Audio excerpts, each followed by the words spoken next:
Hey guys, welcome back to the channel, and today I'm going to show you how to set up a recurring payment on PayPal. Let's get straight into it. The first step, of course, is to log into your PayPal account. You can do that on the mobile app, or you can do that on the website. And once you're logged in, you want to navigate to the recurring payment section.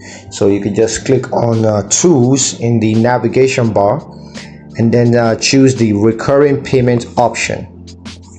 Next, you want to create a recurring payment profile by clicking the create recurring payment profile button, and then you got to enter the payment amount, frequency, and of course the duration, and then select a payment method. It could be credit card or debit card, or it could be bank account.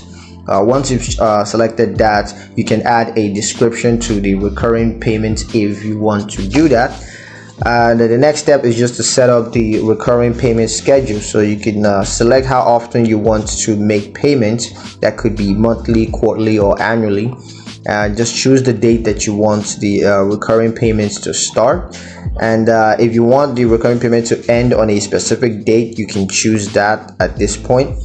Next, you just want to verify the payment amount, the frequency, and duration are all correct. And once you have verified that, just click the create recurring payment profile button to confirm the recurring payment. And yeah, that's pretty much it on how to set up a recurring payment on PayPal. Hope you guys liked the video. Hope you found it useful enough. If you did, like the video, comment down below, let me know what you thought, share the video with your friends, and subscribe to the channel if you haven't done so already. And I will see you guys in the next one. Peace.